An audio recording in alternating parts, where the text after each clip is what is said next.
chez Bissou Télévision, chaîne Oyo Ekokani na yo. Loté abisinga chéri ya kolia. Ngabina na nzalate. Nabi na zala nzalate. Na koti na chambre. Na vandi. Na bandi ko raisonner maloba oyo papa loba ki na ngai. Ngabi maintenant na betele masolo yo nyonso. Papa lobi na ngai soki otiki te nzambe akopambola yo te. Mais ayebi singa te ke non tika ki via ki lesbienne tout ça bo atangeli nga yango te. Abi tika mabe ozo sala. Tango alobi na nga bongo tango na vandi na ndako na raisonner nyonso na ngabi te il faut na loba vérité pa ya papa ke non fi na bandeko sala o alobi na nga na tika eza vie oyo. Na eko zonga alobi na ngone église na expliquer na yekut pa mama talinga bi nini yango yoko muka malili oyo. Ngabi te mama na zana business solo na papa. Abi problème nini ngabi te mama na zana business solo na papa. Abi okay toki. Mama atiki nga papa lobi mwana yo azana business solo na yo. Na vandi pa papa na ebisi papa makambu nyonso. Nabi oui papa na zana mwasi na naku tala boy to saline 12 ans. Na sali 12 ans na mwasi wana oui na balaki mwasi wana. Tozakine ndako moko penza na zolo bango pona ko sata na soni. Boninga na bikisi. Ayo so des prophètes. Yo oza prophète, oza prophète. Parce que nazali soki na yene église na monika bana basi te basabu. Funa linga ta 4 5 basi. Bana baso na tambo bunda bitumba mukolo l'église ayoki abengani ngai. Mais na yena ililoba papa changer ngai ba o ba yebinga est bomona ngana maputa na nzela. Na tika la kolata liputa na nzela te pona mona ndina kokweya. Nazalaki toujours na ba pantalon. Mama azo bananga oza mwasi kitoko tika viwana tala ndenge ozali na kama santinga mona biko na frenzile ko fona tika viwana yango na eko pesa nzambe merci na eko yoksa satana na ngai soni na nyonso oyo nzambe na biso ya liloba sali pona ngai akonde kimia parce que aza mosana nzambe oyo nzambe abengisi ko sala base no na sima prophète ko ne Paul Dominique te ko sala base no na sima 7e bagarre te. Na ndaku na ebisi ato kangi etalio menga essentiel na sina memio pa prophète o te me na ndenge mabete na zo biso vérité karake ngai soki ngabi na memio na prophète ko kanisa mabete habité ngape na lobi na ndenge mabete ngai lobi kaka po ngai pe kaka te muna chao kisi ngai tango na kotsa ko na memako panga na memaka ilambano panganga po obandoko vivre na fille mususu. Na côté na katanda kuwana molili. J'ai vu un serviteur de Dieu soi-disant. Parce que pas na ndimi na ngaite. J'ai vu le prophète Conde Dominique. Fi moko à sala théâtre à memela ye mwasi akopambola. Soi-disant prophète Pachi Bomolo ndeko na ngai na lobi boye na pesio 48 heures ndeko na ngai Pachi Bomolo na pesio 48 heures au nom ya respect ya déontologie na bino basai na nzambe pe na déontologie journalistique onga na yebi soki osengi pardon te na ndenge oleze église liloba na nzambe oyo prophète Konde oyo nzamba tindela biso na mokili oyo atondisaka stade de martyrs sans publicité, sans banderole, sans affiche.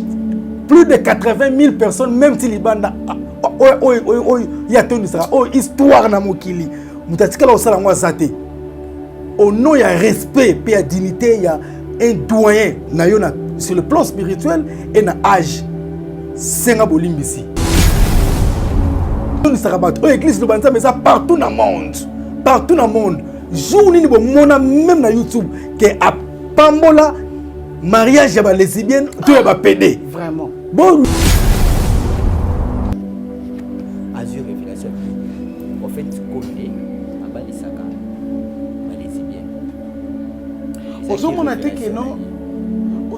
que non brad prophète wana un bon prophète a solo nzamba la question makambo yé po ayé baki nga na za lesbienne nga moko na leki na télévision na lobby 7e baga na leki na église na nga na liloba na sali témoignage na ngai témoignage na nga kuti na sa na liloba ça c'est combien de mois année par année combien d'années et ça dit 2 ans na liloba.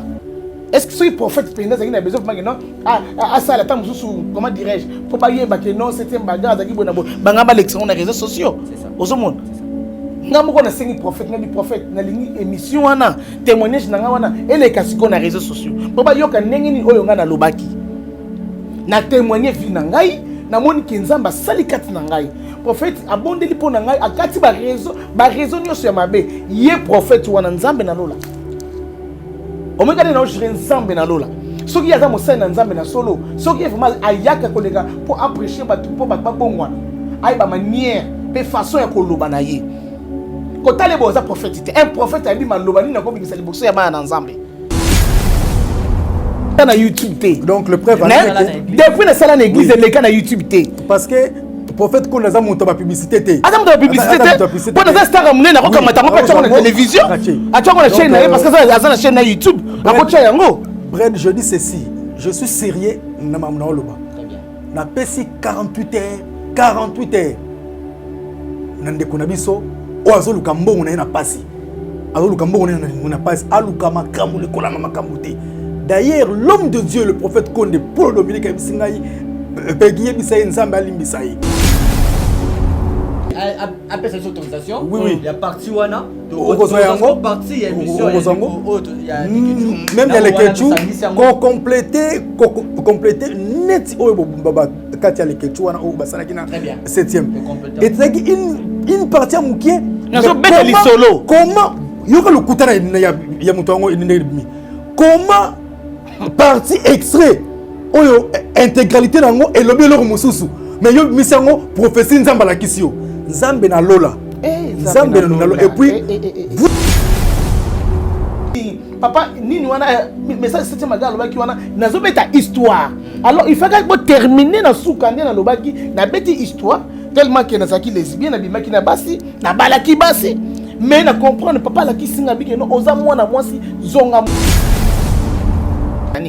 na beti liso na na télévision na biki na beti ko pas les Ketchou na beti na ba réseau belé autant na monega partout on a comprendre que non ezala qui pas les Ketchou alors boson selanga ngal business ça que non ndenge ya zoga extrait wana obini bozoga extrait wana bochaki o ba beti que non prophète a pas moli ba lesbienne nzambe alimbisa yo papa oza mosai na nzambe balobaka bien que ko ba mabe na basai na nzambe za malamu te mais yo tala nazalaka bien na linga mabete nazalaka bien na linga mabete so bino ko yambanga ah tena prophète wana ngana ko senga batu musuba yambanga na prophète wana na songe na ngai Bible dit Dieu parle par les songes et les visions entières c'est que na kata noto nzamba lobaka il passe na motema na ngana je pleurais oh quel genre de mission vient na pekos fu mutoto abengi ngala bi 7e la muka nanu yoza kola la tisiko kota nanu na réseaux sociaux tala nanu biloko nazo na internet o na tala bomba moko pa na moni ya ba soki banani ya banini ba église catholique na tala bo futa papa na ngibimi oh nani azopamba prophète Konde Paul Dominique azopamba ba lesbien vraiment yo prophète ko deno ko beta lisolo ya kibongo ya lokuta bongo liboso bana na nzambe soit disant so il faut vivre le la base bien sur la vivaka alors yo individu mo ba yo le kana TV pona ko luka ba base na pour la salité oya ko le ba n'importe quoi pour prophète na ngai mutu wa lo molinga ne sika o tamusu non na ko make oh bébé zali file ko démon yango bread na profiter pe na bisao nazo kebisa ba pasteur mususu o baza mulongo moko na ndeko bashi bomolo soki bozo luka ba base ya ko finga ka to ko sela ba prophétie que nzambe muta alakisi bino boye obotika parce que mabe oyela bino nzamba ko frapper et puis l'état a c'est ça place nazali n'a même pas de matière il ne connaît même pas l'église de Balanzambe donc qui 7e tenga on a salé la Mireille bengi saye aya ngaipe na ya merci beaucoup alors Donc, ndeko nangai, ndeko prophète. Avant les prophétités, à la prochaine. Avant, il y a aussi la révélation, il faut mener des investigations. Merci beaucoup. nayebi te même ndeko wana prophète wana soki parti ata soki ya pamba otelema te. Minimum de respect envers les hommes de Dieu. Ne touchez pas à mes oins comme dit la Bible. Et puis il y a un sengi na yeli susu na pesio 48 heures. Les canaux médias yaya kapandeko oyo ayamba bakio s'excuser senga parole s'excuser senga pardon na makam o lobby ya lukuta.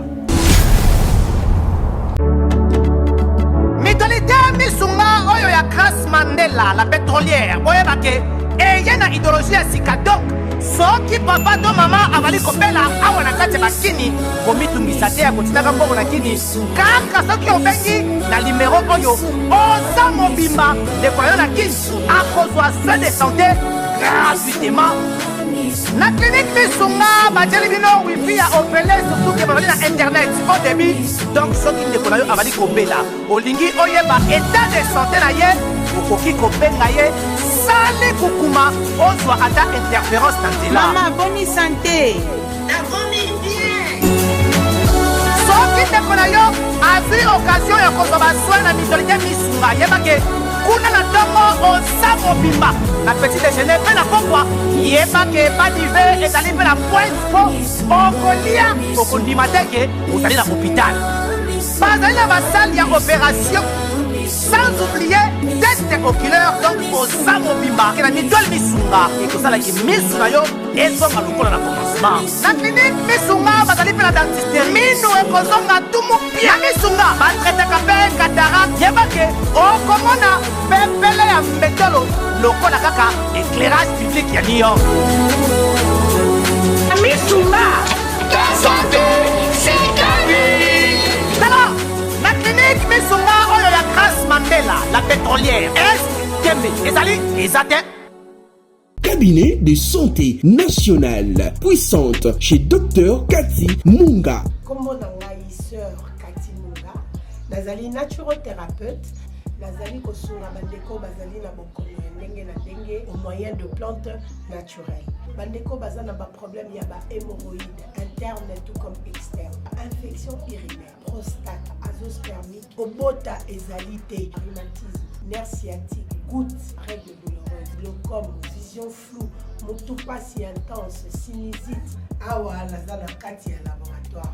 Awa nde bisika na séchaka ba plante, banzete, ba makasa ya ndenge na ndenge, depo na nga yango yo esika na salaka ba formule na ba solution na nga. Merci na équipe mobimba ya maison chez Cathy, en particulier Joyce Bolaba. Tozali bongo na commune ya Ngaliema, quartier Kinsuka Pêcheur, avenue Maïndombe, numéro 99. Référence carrière Kari Grèce. Le biko na bino et sengo na biso. Bozali ebele bokota l'émission de partout na pesi bino mbote. Mbote, bala nyonso ya Chebiso TV. Oui, malamu na émission na bino réponse à nos questions. Yande ko na napesi moyini nanga mbote, moyini mbote, moyini bonjour, moyini nanga bonsoir.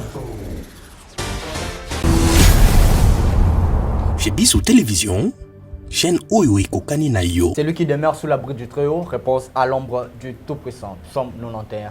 Mbote, Balandinho Soya, chez Bissou Télévision. Bienvenue dans votre émission Réponse à nos questions de votre frère Brad Bumba et sur votre chaîne éducative professionnelle, comme on dit toujours, chez Bissou Télévision, la chaîne qui vous ressemble. Déjà plus de 121 000 abonnés, alors vous demandez des abonnés très massivement sur votre chaîne chez Bissou Télévision. C'est simple pour s'abonner, allez là où c'est écrit en rouge, s'abonner, appuyer. Alors pour avoir toute notification, c'est simple, allez là où il y a la cloche, appuyez sur la cloche pour avoir toute notification des très belles émissions sur votre chaîne, notre chaîne chez Bissou Télévision, la chaîne qui vous ressemble. Voilà. Aujourd'hui, une émission, mais droit des réponses, c'est comme ça. Il y a une émission qui est passée sur notre chaîne. C'était moi le présentateur. Tout ça là qui awawa na prophète Pachi Bomolo. Oyo ayaki kopé sa révélation message, mais message wana et yambama qui si je peux le dire bien l'amateur parce que c'était fausse si on peut le dire comme ça révélation parce que il fallait aluka ata basali nzambe oyo amone la qui révélation wana mais c'était pas le cas et ayaki koloba tout na média bon vu que cette émission était passée par moi voilà comme je disais c'était une révélation un message comme ça venant de cet homme de Dieu au nom de Pachi Bomolo alobaki mais nakati wana tomonaki asimbaki église catholique alobaki amonaki molimo ya papa na biso kondo cardinal Mosengo Pasinia ezo telengana et puis asimbaki susu place nini oyo alobaki prophète Condé Dominique ya église Liloba a balisaka ba lesbienne a pambulaka mabala ba lesbienne image wana tozoki ndambo oyo ya 7e bagarre a salaki témoignage naye et pas ya ndeko nanga Kevin Panda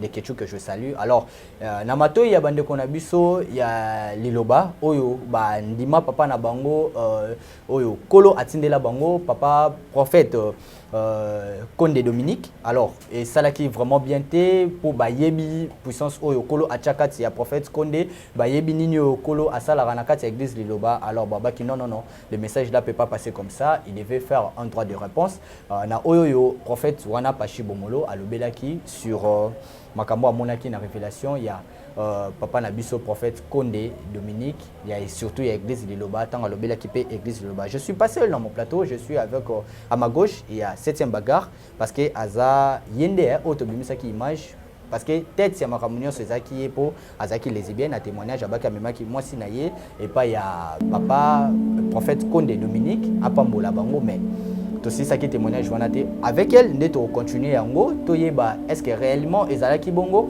à ma droite elle va continuer quand on image wana quand mamba twaki tozozo nazo ça annonce nanga te oh tokei obaninga kanda kabo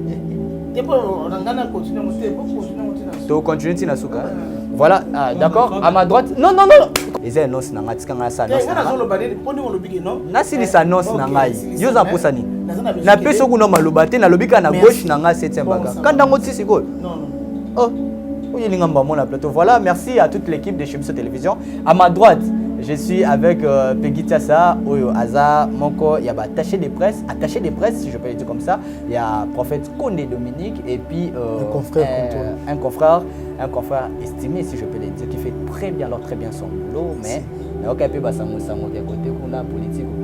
je salue Lévi Paye, l'assistant principal de Gentini Ngobilamba. On a chef, on a une spiritualité. Il y a un dans sa spiritualité, on a pas gouverneur. Il faut en je commence avec Peggy Tiassa pour 7e Adiana Mwakanda. Il est aux zones d'après. Bonne santé, bonne musala. Santé bien de Konangai, Brad Mumba. Mumba n'a raisonné pas à son âme. Bien aimé Mumba. Comme on a vu le Kokani, pas à l'attaché de presse titulaire dans l'église Loba. Dans ces pays, tu es en allié. C'est plus la spiritualité. Ceux qui ont respecté liturgie, doctrine, color mautina destin. Donc nous devons destin nous continuer chemin avec l'accompagnement de sa grandeur spirituelle, prophète Condé Dominique. On a bien Razali descendant d'Abraham, d'Isaac et de Jacob, collaborateur direct de Jésus-Christ.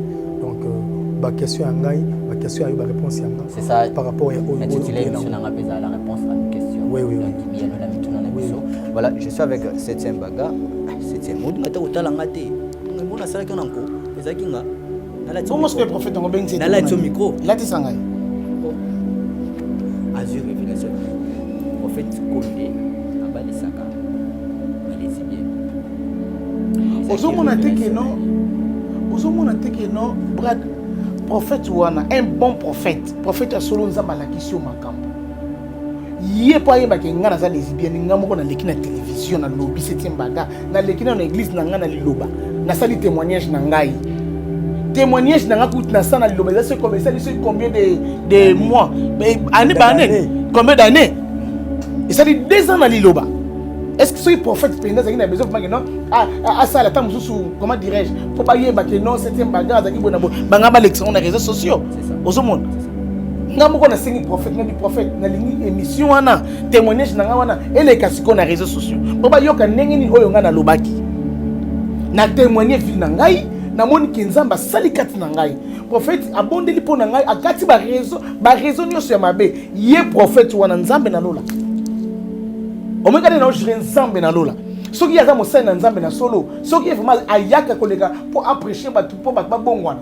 ay ba manière pe façon ya koloba na ye ko tale boza prophète un prophète abi maloba ni na ko bingisa liboso ya bana nzambe un prophète ko ba ni na ko bingisa oyo moto tali ba commentaire non il y a tout le monde parce que non nani papa nini wana message c'était magalo ba ki wana nazo beta histoire alors il faut que terminer na soukande na lobaki na beti histoire tellement que nazaki lesbienne abimaki na basi na balaki basi mais na comprendre papa la ki singa biki non oza mwana mwasi zonga mwasi ozo luka ba malédiction tu viens ici à l'église tous les jours au moins pourquoi on a tellement la non oza na ba bénédiction na yo mais tellement oza na milimo mabekati na yo ozo comprendre te moi o palper ba bénédiction na yo ezate tellement que prophète ba no ba ngo trop ngabi oh donc c'est que ngai moko nazana nga béni mais na milimo mabe ezakati na ngande muto tinda ngai nazala avancer te na makambo na ngai ne na ko dénoncer satana na bimisi na beti lisolo eza histoire bi au moins soki biloko mo mabe okomaka pendant des années soki au moins que nzamba saleli na ndenga solo tiki bo satana wana parce que ça démoniaque ça satanique na beti lisolo na nga na télévision na biki na beti ko parler ketchu na beti na ba réseau belé autant na monega partout on a comprendre que non ezala qui pas les ketchu alors bozong selanga ngal besina ça que non ndenge ya zo ga extrait wana obini bozo ga extrait wana bochaki o babet que non prophète a pas mboli ba lesbienne nzambe alimbisa yo papa oza mosai na nzambe balobaka bien ke koloba mabe na basai na nzambe zaka malamu te mais yo tala nazalaka bien na lingaka mabe te nazalaka bien na lingaka mabe te soki bino koyamba nga awa te na prophète wana nga na kosenga bato mosusu bayamba nga na prophète wana pour na besoin tokutana nga na ye boye ça déjà droit de réponse nga susi na nga ezali nakutana na ye lokola ye amoni ke no base na ye amoni ke osala base na ye na kombo ya prophète na ngai parce que papa na ngai tala na makambo sina koloba na télévision ate s'il vous plaît nayoki passe na motema na nga na je pleurais nga oh quel genre d'émission vie na nga pekos fu mototo abengi nga lobi 7e lamuka nanu yo za kolala ti sikoyo kota nanu na réseaux sociaux tala nanu biloko nazomona na internet o natala bomba moko bana moni ya ba soki banani ya banini ba église catholique natala bofuta papa na ngebimi oh nani azopambola prophète Konde Paul Dominique azopambola ba lesbien vraiment yo prophète ko beta ni solo ya kibondo kibongo ya lokuta bongo liboso bana na nzambe soit disant so ko gagner ba am ba ba ndenge ko gagner ba am lukani no gagner ba am na yo le contre yo pasteur bien prophète ndeko zalaki wana témoignage na yo enyezala keno ba maman bomoni ndeko na bino ya mwasi na vie ya uti nango yo moto zo umela na vie wana otei quand même baninga na sima nango moi j'ai un pasteur na États-Unis ti lelo abiko tanga kombo na ngai te pasteur wana dimanche ateki nga na église na ye oso comprendre ngai pasteur wana te nga dimanche na église na azu vidéo na nga na église abi mama to interpréter en français na anglais c'est ça milimo boninga na bikisi ayo so disant prophète yo oza prophète muto aza prophète a solo nzamba bendi akosa ba bêtise osali wana te s'il vous plaît papa so mi bengi bena mwana nzambe so bona bondela ka ya solo o moni tala edingo azo senga basali na nzambe na ye o ba awo ya chaki so ko za ekote edingo oki ekote edingo tiko likela ba problème tika konde kimia parce que aza mo sana nzambe o nzamba bengi si ko sala base no na sima prophète Konde Paul Dominique te ko sala base no na sima 7e bagarre te prophète ta otika pa aza mo sana nzambe mais tam sunga na otika na ngai te Maman 7e. Na ko pese loko te na sunga susi na ngeza ndeka kande bo bengisa ende aya awa na plateau ngane na plateau awa. Bokangi porte na bino bokangi yango boy. Po beta ye. Te asala ka délivrance na no bo ngana na lesbienne délivrance na basalinga te. O mote konda sala nga délivrance te yene mta sala nga délivrance bien. Yesu ka ko sala nga na plateau na bino awa elo ngana sengi yango wana. Pegita ça. Oui, mon frère. C'est vrai, on peut parler, mais à un moment, quand on touche à une personne qui est surtout mon père spirituel qui est surtout, aujourd'hui si on voit Peggy Tsassa, on sait que derrière lui il y a un manteau qui lui protège. C'est cet homme de Dieu puissant qu'on connaît très bien il y a longtemps, déjà son histoire. Je pense qu'à la fin je peux un peu glisser.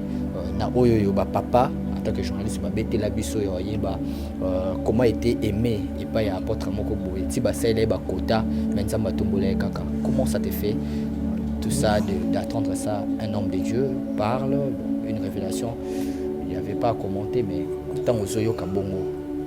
Merci beaucoup Brad mon frère, ça me fait très mal il y a comme un jeune où tous même la génération moko ozoluka mbongo na sima et ba kombo ya bato pour na koluka besoin, ça fait très mal. Ndeko na ngai Brad, je m'adresse na ndeko yambaki soi-disant prophète Pachi Bomolo. Ndeko na ngai na lobi boye na pesi 48 heures. Ndeko na ngai Pachi Bomolo na pesi 48 heures au nom il y a respect, il y a déontologie na bino basai na nzambe pe na déontologie journalistique onga na yebi soki osengi pardon te na ndenge oleze église liloba na nzambe oyo prophète Konde oyo nzambe atindela biso na mokili oyo atondisaka stade de martyrs sans publicité, sans banderole, sans affiche. Plus de 80 000 personnes, même si Libanda il y a histoire na mokili mutatikala osala ngwa zate au nom il y a respect puis il y a dignité, il y a un doyen na yo na sur le plan spirituel et na âge senga bolimbisi pour même bato mokili te pour ceux qui même ngana pesi mot d'ordre lobinda kune ko bukana mais tellement que mutu oyo nza matina na mokili aza le plus humble yeba pasteur nyonso na monde alinga ba problème te mais ba critiquera ye car ba sambeli e belena ba collègue ne ba pasteur batuka kaye vraiment boyebi histoire ya prophète Konde depuis azala na église bima place à Outa tine na koloninga élevé aksali église o nzamba pe ses révélations tine nga toni sarabat o église lo banza mais ça partout dans le monde jour ni bo mona même na YouTube que a pambola mariage ya ba lesbienne to ya ba pédé vraiment bon Luka ngamo na témoignage na ngai papa le bike non le seul témoignage 2 ans yango ele kaka na télévision na moni ngata na YouTube té donc le preuve depuis na sala na église ele kaka na YouTube té parce que prophète Konde za monto ba publicité té ata monto ba publicité té pour na star amune na ko kamata ko pa na télévision ata ko na chaîne na parce que ça za na chaîne na YouTube akocha yango. Brad, je dis ceci, je suis sérieux na mamna oloba na pesi 48 heures na ndeko na biso o azoluka mbongo na pasi azoluka mbongo na pasi aluka makambu le kolanga makambu te. D'ailleurs l'homme de Dieu le prophète Konde pour Dominique Bisingai Peggy Bisaye nzambe alimbisaye waneza mabea nzambe alimbisaye parce que na mona na il y a simple peu humble le prophète Konde pour Dominique te avant on appelle ça Motei Francis au compagnie a expliqué sur le plan spirituel et peut-être pour la sabino contrairement à makam oyo ya lobby ezanini. Je dis ceci, le soi-disant prophète de Konangaï, les cas à la télévision, les cas à Chebiso TV, au place, au lobby qui va prophétie, il y a le Kouta. Qu'est-ce nous dit la Bible? Qu'est-ce nous dit la Bible? Ceux qui nous ont révélé message, il y a moninga prophète, il y a moninga pasteur, Lukana Numutuana, prophète Konde, peut-être yo c'est l'investigation. C'est le seul prophète pour nous remonter c'est plus facile que les cas. Il y a des profiter de témoignage nanga moi na lobi témoignage nanga na denga ki pasteur nini ngamo na lobi témoignage nanga ke nazala ki lesbienne Brad okozwa témoignage oyo sœur Nabiso 7e Nasalaka na église. Nasalaka na église 2 ans passés. Et puis je demanderai pas l'émission au Kaka oui. ceux qui Rosala oui après cette autorisation oui il y a parti wana parti émission même dans les Ketchou ko compléter net oyo baba kati ya les Ketchou wana o basala kina 7e et c'est une partie à Moukié nazo beta li solo comment yo na bala na pesa ile mbongo pana bango ndima pana bango ndima mama na bango na famille nyonso babiki mobana mwana biso oui na kina pe na sala effort le kutana ya mutu wango ndimi comment partie extrait oyo intégralité nango elobi eloko mosusu mais yo misango prophétie nzamba la kisio nzambe na lola nzambe na lola et puis vous avez touché l'église catholique na nuku ba symbioté et vous avez touché l'homme de Dieu le prophète Kone Paul Dominique oyo aza respecté dans le monde entier ndeko na ngai pardon nabo ilobi problème et il y a on a vu na yo pour avoir insulté et puis kokosa makambo lokuta na sengi na yo ndeko na ngai ata pa na biso te mbala sima ay baba pasteur nini yango ya ko amoni musai na nzambe mususu te alemi na église akomi na ko chrétien ne ba musicien zo mona po amoni ke na lemi na ngamba église omoni tala edi ngwe vie batu na yo benga bango pardon pona moni mituna bango ekomi ezosala suma la moté po edi ngwe senga ki bandim basal ba pasteur na ye ça singo la mukeso depuis 5 heures na biso tala ndenge na yeli osomona ndenge na yeli tala ndenge na yeli na biso na brosser ka ko brosser na taka aussi appel à homme de Dieu papa benga biso te biso ne toya faire papa tali émission na non moi je connais ma fille ça c'est quel genre d'émission muto alobi nini ya mabe na tangu na lali mukena su pege bengi lisusu c'était biso yaka mango tozo kene mango papa na ndako papa maman zo c'est la biso kuna na zui moto mbango na zui taxi na mone ke esimba te na zo koma kaka te na bina so moto mbango na tala bo na tali ba vidéo nyonso ngape chose papa na ngaza mutu moko est compréhensif a comprendre ka makambu ozomona soki ba pasteur mususu ba prophète mususu papa batali émission mo bimba ya le Ketchou ozomona abi abi oui alobi mais non mais ma fille alobaki bien yanga papa nga na sengi yo lingano mama baba hésiter alors bimisa émission na ngai témoignage na ngai on a ça en église papa 2 ans yango témoignage yango moi na leka na YouTube na témoignage na ngai ozomona leki chez Biso Télévision chaîne oyo ekokani na yo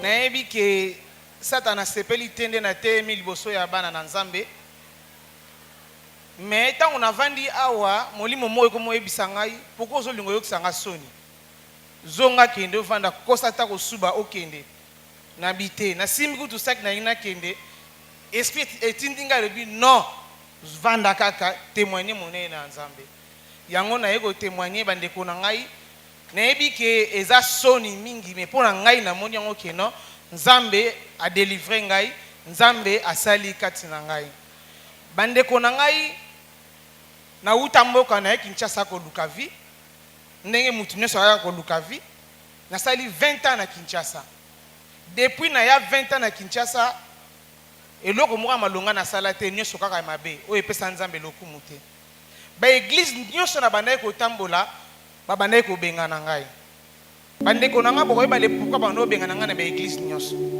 soki nasali 5 fois 6 fois 7e fois fo mokolo église abengisa ngai na bureau aloba na ngai koyaka susu na etonga na ngai te na 2019 awa ndeko na ngai abi na ngai ya Mireille ndenge okoma ofana na ndako boye malamu te en tout cas sala tout obana kosambela liloba nga bilongolanga badisoso pampamba nde navandi bomabe abi te banda kosambela mpenza na ye mpe na liloba nakomi kosambela nazoyaka mpe koyekola banzembo nazoyaka kozwa lipamboli kaka ndenge wana me mokolo oyo ngai nakutanaki na prophète Konde Paul Dominique oyo ngai nabengaka papa bandeko na ngai balobi naloba témoignage molai te mpo sina bandi yango sikoyo eza 2 jours na ndambo me na osala ka résumé ezalaka juste 2 ou 3 minutes.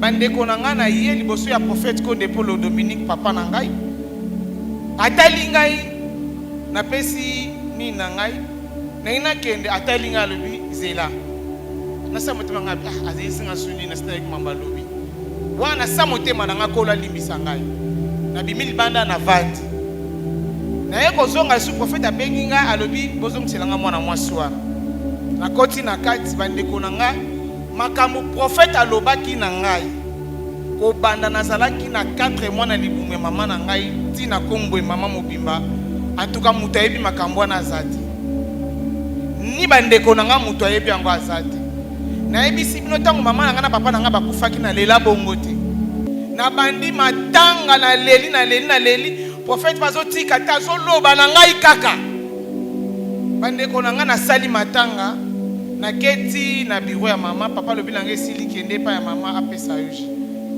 en tout cas na ke na biro ya mama talinga boye nazoloba ta te ke no papa lobi opesa ngai nazolela kaka mama lobi oh papa sali ye nini loba nazoloba te nazolela kaka mama lobi na ngai na suka zala na kimia eloko papa lobaki na ngai o na bandeko lela na tika te ezalaki eloko moko ya pasi mingi mais na suka na papa lobi na ngai oza na basi 6 bana basi 6 o balanda ko na sima bazana bilamba na yo mais kolo akosala na bibon kolo akosala pekaka nazongi na ndako mama ebisinga zonga ndako zwa kimia tango nazongi na ndako na komi na ndako na ngai na ndako yango nazoloba eza ndako teke navandaka na mobali te na ndako nazoloba tanke nazalaki mobali nazalaki lesbienne nazofanda na mwasi na nga na ndako kolo alimbisa ngai mwasi nazofanda ne na ndako na ye na betele lisolo te abisinga chéri ya kolia ngabi na nzala te na bi nazala nzala te na koti na chambre na vandi na bandi ko raisonner maloba oyo papa lobaki na ngai ngabi maintenant na betele masolo oyo nyonso papa lobi na ngai soki otiki te nzambe akopambola yo te mais ayebisinga te ke non tika ki via ki lesbienne tout ça bo atangelinga yango te abitika mabe ozosala tango alobi na nga bongo tango na vandi na ndako na raisonner nyonso na ngai te il faut na loba vérité pa ya papa ke non vie na bandeko sala o alobi na nga na tika eza vie oyo na ye kozonga alobi na ngona église na expliquer na yekuti pa mama talinga bi oh nini yango yoko muka malili boy ngabi te mama naza na besoin solo na papa abi problème nini ngabi te mama naza na besoin solo na papa abi okay tuke mama atikinga pa papa lobi mwana yo aza na besoin solo na yo na vandi pa papa na ebisi papa makambu nyonso na bi oui papa naza na mwasi na ndaku tala boy to sali ne 12 ans na sali 12 ans na mwasi wana oui na balaki mwasi wana tozaki ne ndako moko pinza nazoloba mpona ko sata na soni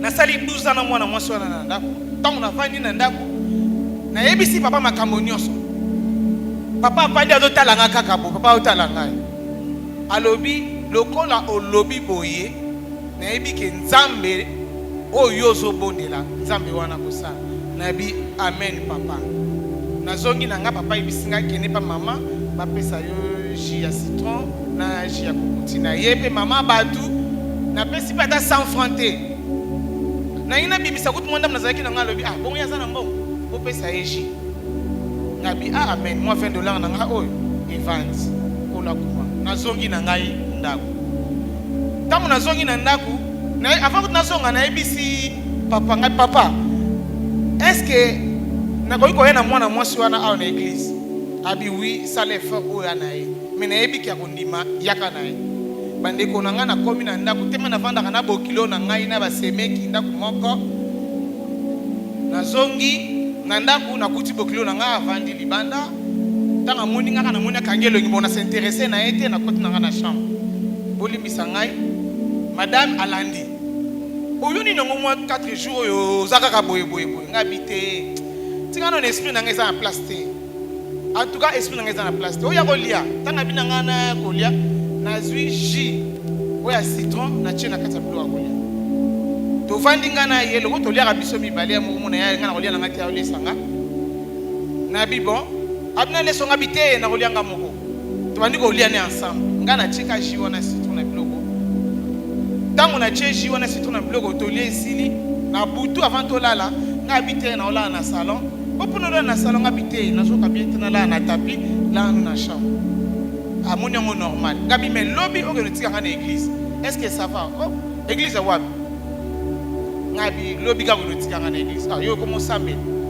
aseki kaka tongo etani tango na yebisi a kota yebisi mama na bango oh c'était malobi na ngana ke notiki na église ya liloba na ko kama mama na bango akangi église wapi ba prophète wana nganga wana comme ko kende te mama na bango atomboki oh na bimi na bisi mama ngabi mama iloko nozo gangela makasi bolibanda so i problème kota na ndako oh non te akokende pa ite po mwana mwaso na zanga na mwana te na aki na vie na nga moko boye na bano coopérer de makasi na bano bwaka ye na ebisi bon to ofa na ndako boye mwana te bien te faux soit semi tout ça nga mona oboko la mwana mwaso na sale fo balinga na vie na nga wana balingani kola limbisa ngai azuise me mwana mbali wana nga na komo boko la mwana wana donc mwana be nga papa ndenge ba papa baza boye mwana be ngai bonjour papa donc maman na ye bonjour maman donc nazalaki penza mobali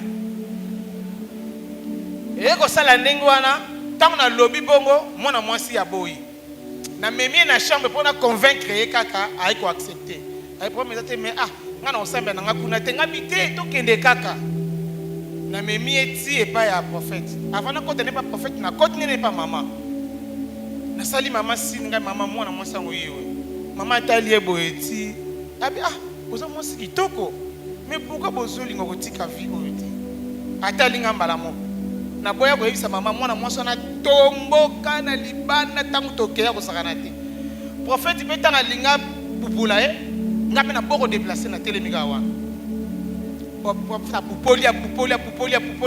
pupolia tango to bimi tokete pa na bango kuna lokola yende mtazwaki ndako ponga bibali batika okabelanga te na vie na ngai tina ko mama bumba boy nga na vivre mingi na mbongo bana basi mibali na bakabelanga ata $50 ata $100 oyote na zo sabino vérité bana basi ne bakabelanga babanda ko kabelanga mais banda na tika vie wana na ebisi bino kosa bino te bande ko de ngai na olia mbonga mibali na ndemo sa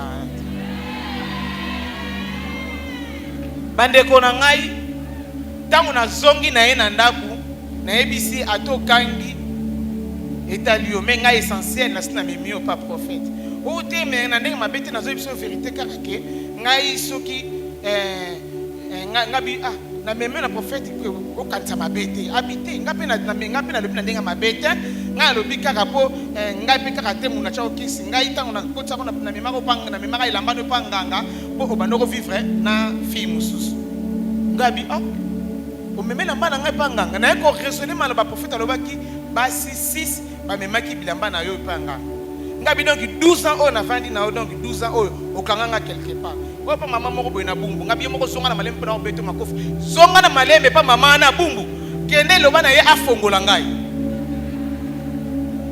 o te bona boy eza mona ne mabete ngabi eza na ndenga mabe parce que o memi elamba na ngai elamba na luka polo wana na mona rango susute na luka ah mais yo pe lobi ke no ebunga mais o mema ngo nde pa ya mama na osu mama mbikudi eleki nango esili nde na eko zonga na pas prophète na bisi papa ngai papa tala likambo na bona prophète atalinga lobi ah na mono za na maladi kat na yo faut ça ba examen ngabi amen papa zimbongo apesi ngai mbonga mukete ya ebele papa oyo azana loboko kokaba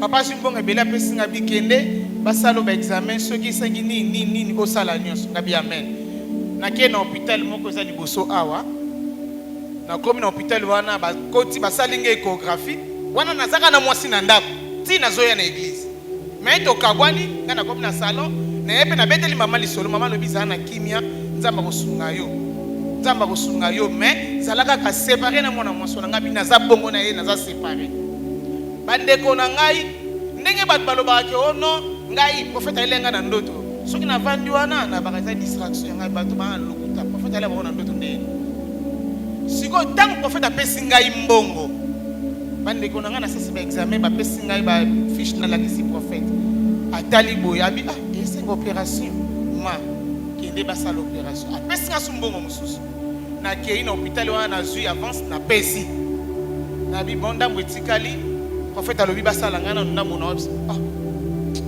docteur Nathalie abi yo solo ba prophète atindi yo est-ce que ça hôpital a prophète ngabite bo simba na koya ko bakisa mosusu na lali na butu na loti prophète Konde Polo Dominique Zambe na lola zoyo kangai na tia photo ya papa na mire na ngai na mire na biso ya chambre on a longola ngosko ikomi na ndako na ngamo na tia photo wana tango na koti na ndoto siko na lota na muna na kebisi kama na kiko si soulager na bima na mikanda na ngai prophète achenga loboko boya ali pesa nga mikanda na prophète asiba document wana hôpital akati yango na sutuki 3h du matin ngabi akatanga ba document ndeni yem da pesi nga mbongo basala ngo opération ngabi bon tongo etani espèce linga ngabi non prophète lokola kati document c'est que opération o ego sali matin na Kongo na Yesu na bengi docteur mbangu na 8h ngabi docteur ozab oh ma sœur ngabi ozana no wapi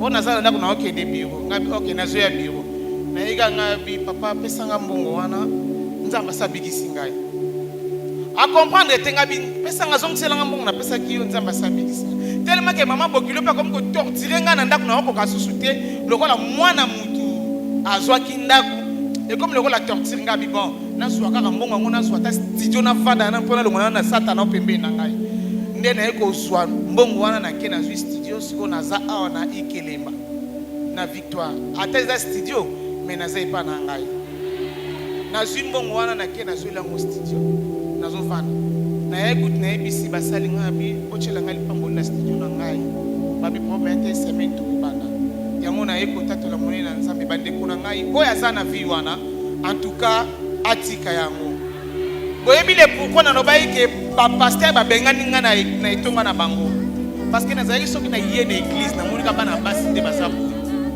funa linga ta 4-5 basi bana basona tango ko bunda bitumba mukolo l'église ayoki abengani ngai mais na ye na ililoba papa changer ngai ba o ba yebi nga est-ce que mona nga na maputa na nzela na tikala ko lata liputa na nzela te pona mona ndi na kokweya nazalaki toujours na ba pantalon mama azoba na ngai oza mwasi kitoko tika vi wana tala ndenge ozali na kama santinga mona bibo na frenzileko fona tika vi wana yango na eko pesa nzambe merci na eko yoksa satana na ngai soni na nyonso oyo nzambe na biso ya liloba sali po na ngai merci papa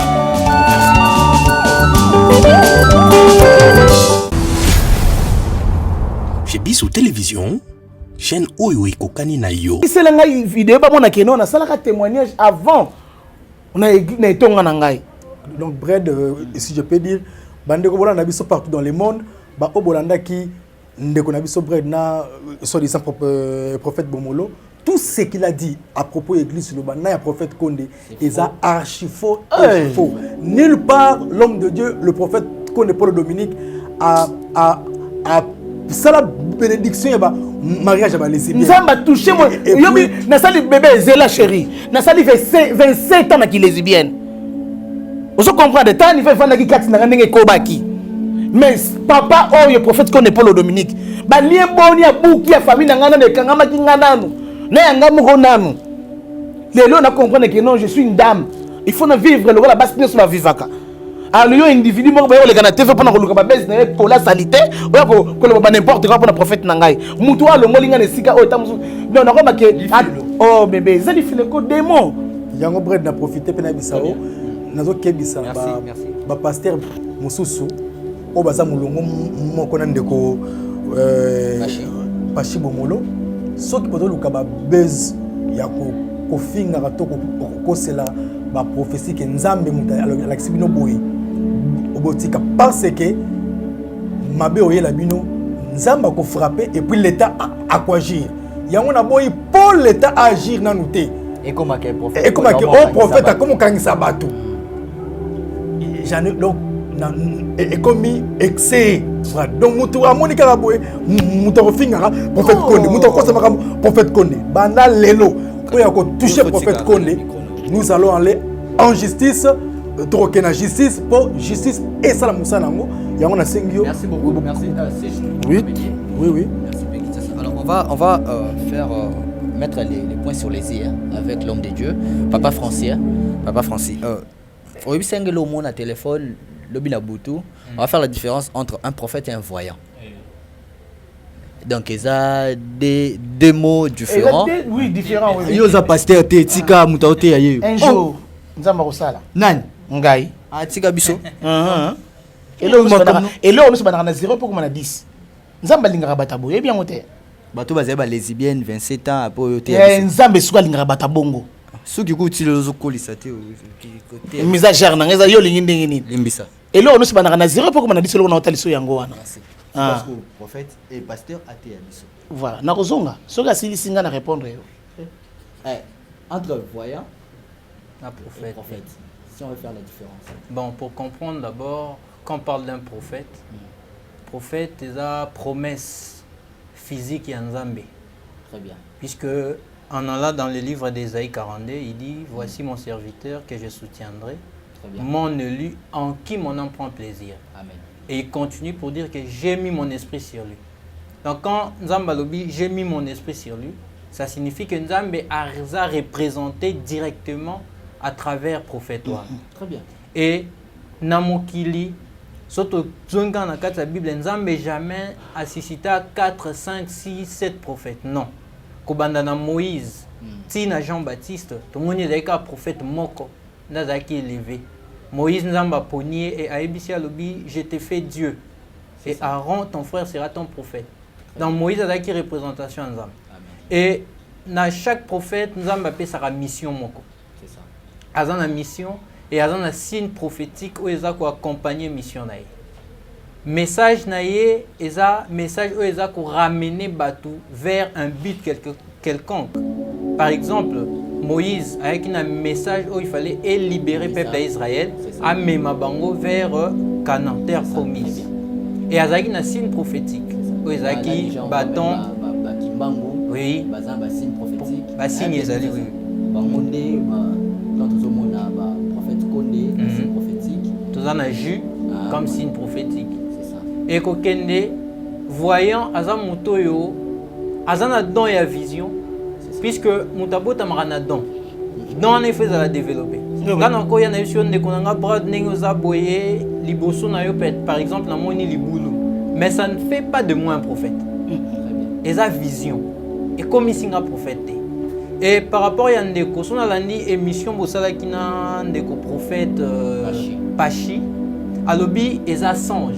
Mais toyoka na Bible n'engue balobi pour na songe. Torozwa Ecclésiaste chapitre 5 le verset 3. Totanga pour excuser pour totamol la Bible mais on peut utiliser les téléphones. Alobi car si les songes naissent de la multitude des occupations, la voix de l'Éternel s'est fait entendre dans la multitude de paroles. Toqué encore dans le livre à Jérémie. Jérémie chapitre 23, le verset 32. Alobi. Voici, dit l'Éternel, j'en vais à ceux qui prophétisent des songes faux, qui les racontent et qui égarent mon peuple par leurs mensonges et par leur témérité. Je ne les ai point envoyés, je ne leur ai point donné d'ordre. Ils ne sont d'aucune utilité à ces peuples, dit l'Éternel. Toujours encore, Jérémie chapitre 29, le verset 8. Alobi. Car ainsi parle l'Éternel des armées, le Dieu d'Israël. Ne vous laissez pas tromper par vos prophètes qui sont au milieu de vous et par vos devins. N'écoutez pas vos songeurs dont vous provoquez le songe. Dans ce que, dans le message, nous avons ramené le peuple à comprendre que songe n'y a sauté et ça songe, Dieu m'a révélé. Est-ce que Dieu peut révéler à tout le monde la même mission? C'est aussi un appel, on a lancé et pas bandeko, prophète. C'est là qu'ils se font appeler deux prophètes. Il faut comprendre pourquoi tu es prophète. Quand tu te fais appeler prophète, c'est quoi ta mission sur terre? Mission n'est pas de hôtel non, c'est pas ça la mission d'un prophète. Un prophète, par rapport à Maloba Christ, puisque tout ça a continuité il y a Christ. Autre ça, il y a continuité, il y a Christ. Alors, je prierai le Père enfin qui vous envoie un autre consolateur. Donc, toujours ça, la continuité. Le prophète, qu'on a une continuité, il y a un message à Christ. Le message à Christ, c'est qu'il ramener vers le salut. C'est ça. Christ a dit, je suis le chemin, la vérité et la vie. Donc, pour même un chemin d'abord, à côté de un chemin, la vérité pour appeler sa vie. De même aussi avec le bassin Béli. Pardon, la société, la réponse où il y a le prophète Kondé à Pambola. C'est ça qu'est dit la doctrine de l'église. Expliquez peut-être c'est ça, place Nazali n'a même pas de matière. Il ne connaît même pas l'église de Balanzambi. Donc il veut mentir aux gens que la doctrine, donc biso la doctrine abisso. Est-ce que c'est tolère à missunité, tout ça liturgie abisso, nous avons des doctrines oyo nul dans le monde au Asalango. Si même l'église catholique reconnaît et même le fait Cardinal Monseigneur a reconnu la valeur du prophète Kondé. C'est ainsi que l'homme de Dieu aussi a son sac, même à Sancerre, il a représenté ma condoléance parce que même la prière du peuple de Dieu,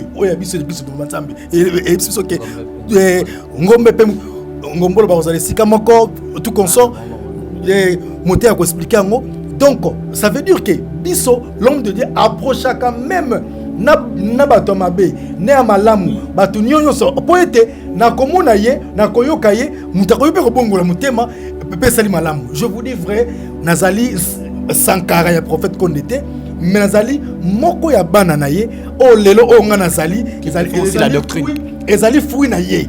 Voilà. Vous voyez bien, na parcours na ngai, na carrière na ngai, je commençais avec Zacharie, mais mission feu vert de tout conso, Nzambe aliloba a élevé ngai. Si lelo onazali, bambanga on a ba musicien, ba guerre, ba polémique et si là na s'orienter na makamu mususu.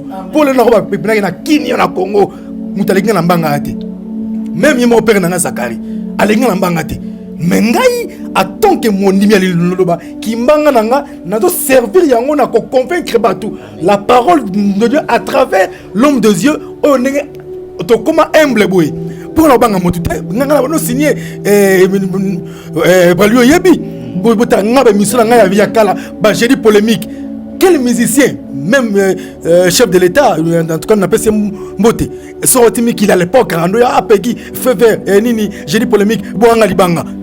Isaïe que tout ça qui a un impact, mais ça ne me servait à rien. Je ne bénéficiais à rien.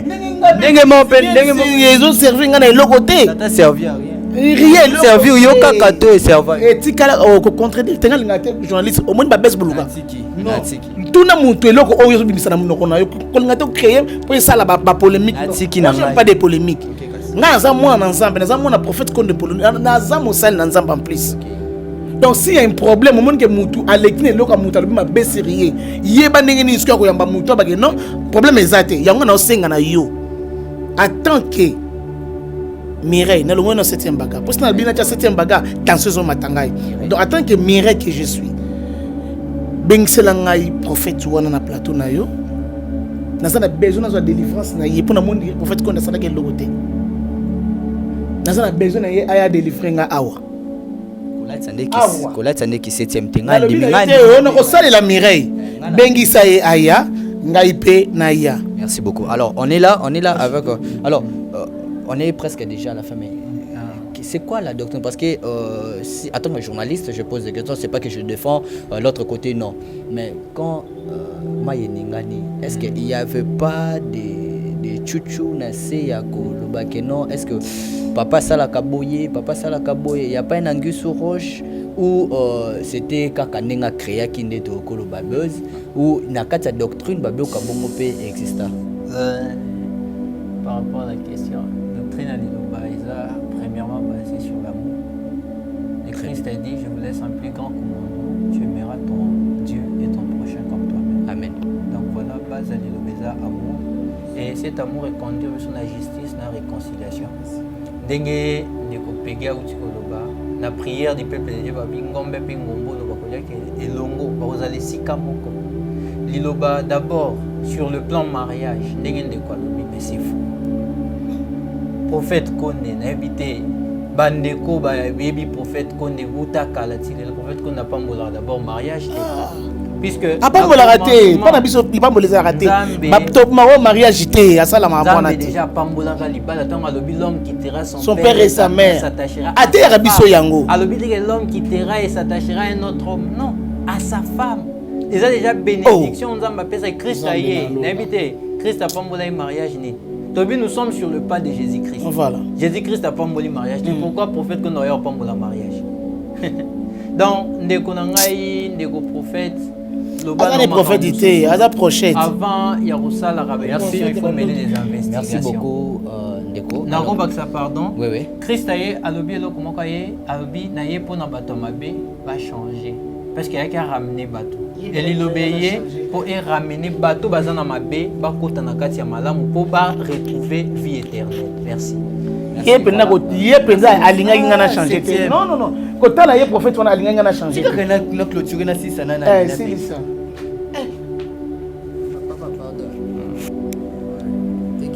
Oui, Ndeko. Je te connais depuis. Donc aujourd'hui, c'est une fierté de voir que Lelo, c'est la vraiment donc tout comme un témoignage.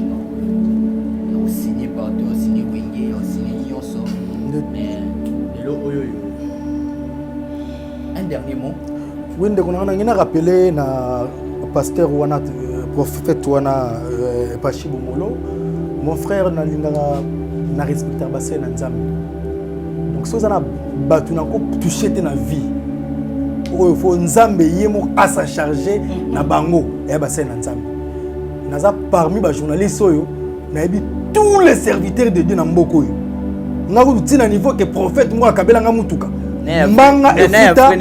Mbanga pena efuta prophète moi na sa une émission akabela nga mutuka mais un faux prophète. L'on a yebi tous les prophètes na lukuta na ya solo. Si na yako tombé en 2006, je suis à l'église de Bananzambe depuis 2006. Na yebi valeur donc na prophète mo na mboko o banga. Donc si na comprenant que na ngai na vie na même yemo prophète Konde alinga atena lo babongo. Pona nga prophète mo na monde à l'église prophète Konde. Ça n'engage que moi. O touché et touché. Ça pour na mona ba makambo ba miracle na ba preuve nyonso. Il est humble, lelo vina ngai changer la makambo munonoso na rata ba accident na avion na ba poison na ngana kufa na makambo belé donc na la kisa oui na kufa lisusu jeu de témoignage pour leloba donc na ba prophète e belé bo mona oyo na ba créer ba bezo e belé miyibi oyo même que escroquer prophète Konde sincère autant ba comme tout le monde bamba kuna na église tout le monde bamba ba prophète est belé ber ba mélange prophète akabela bango malgré ko finga ba ko finga bayaka ba so ba paquet kutu ba carton ba kena ngo ba te belé donc Brad na sepeli na chez Bisso TV je répète pour citer bande ko église do bananzambe nyonso boza na monde na instruction à sa grandeur spirituelle prophète Konde Paul Dominique, descendant d'Abraham, d'Isaac et de Jacob, et collaborateur direct de Jésus-Christ, à l'obi, boza la calme, mutu asala elo komogote, botika nzambe, asala justice na yi. Mais, prophète Konde c'est un ambassadeur universel pour la paix. Oui. D'abord, oyo asala na ebite même ndeko wana prophète wana soki parti ata souki apamba omogotelema te. Minimum de respect envers les hommes de Dieu. Ne touchez pas à Améouin, comme dit la Bible. Et puis, il y a 5 ans, na pesio 48 heures. Les canaux médias, il y a kapandeko, oyo, ayambabakio, s'excuser, c'est ma parole, s'excuser, c'est ma pardon, na makam, o lobby, yalukuta. Ce qui au sali angote. Nous allons te prouver qu'il existe une justice na mboka oyo. Voilà. Et surtout que tout en état de droit. La justice a resala musana yango. Et j'ai plusieurs preuves. On a glissé même des audios. Moi je suis un journaliste d'investigation. Oyo aligné même à glisser un journaliste. Mais je ne peux pas le faire. Nous sommes là pour la paix. L'homme de Dieu nous a bâti pour la paix. Et pour chuter, Je remercie tout le monde. Je remercie sa grandeur spirituelle, mon père spirituel. Je remercie Maman Safala et tous les serviteurs de l'église de Balanzambe. C'était Peggy Sassa, le terminateur de la presse. Merci beaucoup. Voilà, j'ai fini avec vous. Oui, en tout cas, moi, vraiment très choqué. Comment on a fait Moussal Nanzambe, vraiment acidika, vraiment, Baliboso, mon papa. Naïta Sala Ngabinte, vraiment, en tout cas, na pesika ka merci. Na bande konangani aussi de ba obaza partout dans le monde. Vraiment, bengaki pengai. Nathalie peut commentaire na bango vraiment en tout cas quand ndenge pegi le bi kimia na Nzambe zaliko na bino donc yé pasteur wana nga na sengi na kaka nga na bité ko so ngene nga sengi ka ndo ya mangani na plateau ici. Donc merci beaucoup, merci beaucoup papa Francis. Voilà, cette émission est terminée, mais juste un petit mot pour clôturer. Merci à toi Septième Baka. Merci beaucoup à Peggy Sassa pour ces droits de réponse très capital, important. Je demande à la réalisation bo la biso ba image oyo Touroza et pas ya prophète Condé, il y a Septième Baka puis na oyo to de kisa ki wana. Mais juste un message. Na oyo pe le ka ki pa le ketu. Kasi yango na lobit. Donc un petit message. Nous sommes des journalistes, on essaye de faire notre travail. Si une émission de débat, j'essaie de préparer mon émission, de poser des questions. Je sais que Peggy Sassa est là, s'il peut me contredire à ça. Mais quand c'est un message ou une révélation, on laisse l'homme de Dieu s'exprimer. Mais quand vous savez déjà que c'est faux. Or, Lelo Awawa, Peggy Sassa, un journaliste confrère qui fait très bien alors son boulot, mais fait des voices, de voir qu'un homme de Dieu a contrairement à eux même que je tiens devant prophète Condé. Ce que parfois je n'ai pas eu de Simbi son discours touche. Bino loko la ba représentant prophète Condé Boza, je tiens à m'excuser parce que la fin émission n'a pas eu la révélation, mais ça je dis c'est ainsi dit l'Éternel, il n'y a pas à commenter là-dessus. Mais si une émission en débat, je pose des questions. Déjà, abonné na biso baby que brad article la malobate na kata répondre autour na ba question. Et ça va commenter au ba ebisanga ba to esanga. En tout cas, brad il faut changer autour na ba question trop. Donc là, quand il y a une révélation, on a tout raté, merci beaucoup. Et puis, je demanderai aussi une rencontre avec l'homme de Dieu, le prophète Condé. Je sais bien qu'il y a Boyaté, et surtout, je connais aussi l'histoire du prophète Condé parce que c'était la seule personne, si je peux le dire, qui aimait l'apôtre Bolia. Mais dans l'église Bima, Bakrela Kota, dans le premier voyage, il y a l'apôtre Bolia aux États-Unis. Moi, je connais l'histoire. Azaka Nakam Kokolona, apôtre beaucoup. C'était l'homme ou le prophète Bolia à notre Lamtema. Quand je ne suis pas là, c'est lui. Apôtre Omer, Baïbi Solo, mais tant apôtre Bolia qui voyage aux États-Unis, Kota et Salama en église Abima. Et c'était ça la sortie. Mais jusqu'à aujourd'hui, le prophète Condé n'a jamais parlé de ça parce que Bino Bobi, Azam Tapé, il n'a pas voulu parler de mal de l'église Bima. Mais moi, je demanderai à prophète Condé parce que tellement je connais déjà un peu là. S'il peut nous activer. Merci beaucoup à vous. Merci à Septième Baka. Merci à toute l'équipe de Chebiso Télévision. C'était Droit des réponses, une émission Oyelekaki avec Pachi Bomolo. Merci à Jonathan Mouka derrière la caméra. Merci à la réalisation de Dinish Monsolo et puis à l'assistance de Eli. Merci à Chikmou Kadi. Merci à Sobolinga, Brad Bomba de loin et de près. On se retrouve prochainement pour un nouveau numéro. Restez toujours scotchés sur votre chaîne Chebiso Télévision. Au revoir. Mitolité misunga oyo ya Grace Mandela la pétrolière boyeba ke eye na idéologie ya sika donc soki papa to mama avali kopela awa na kati bakini komitungisa te ya kotinaka mbongo na kini kaka soki obengi na limero oyo oza mobimba ndeko yo na kini akozwa soin de santé gratuitement na clinique misunga batieli bino wifi ya opele surtout ke bazali na internet au début donc soki ndeko na yo avali kopela olingi oyeba état de santé na ye okoki kobenga ye sale kukuma ozwa ata interférence na nzela mama boni santé nakomi bien soki ndeko na yo azwi occasion ya kozwa basoi na mitolite misunga yebake kuna na ntongo oza mobimba na petit déjeuner mpe na pokwa yebake badive ezali mpe na pointe po okolia okondima teke ozali na hôpital bazali na basale ya opération sans oublier test oculaire donc oza mobimba ke na mitole misunga ekosalaki misu na yo ezonga lokola na commencement na clinique misunga bazali mpe na dentiste minu ekozonga tumu pia misunga batretaka mpe katarak yebake okomona pepele ya mbetolo lokola kaka éclairage public ya New York misunga ta santé c'est ta vie tala na clinique misunga oyo ya Grace Mandela te ezali eza te.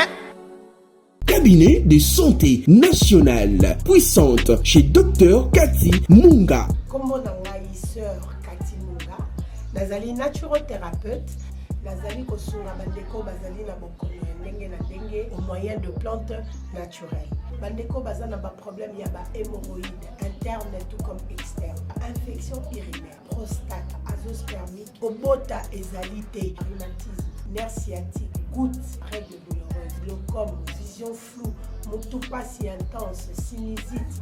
Awa naza na kati ya laboratoire. Awa nde bisika na séchaka ba plante, banzete, ba makasa ya ndenge na ndenge, depo na nga yango yo esika na salaka ba formule na ba solution na nga. Merci na équipe mobimba ya maison chez Cathy, en particulier Joyce Bolaba. Tozali bongo na commune ya Ngaliema, quartier Kinsuka Pêcheur, avenue Maïndombe, numéro 99. Référence carrière Carrie Grèce. Le biko na bino et sengo na biso.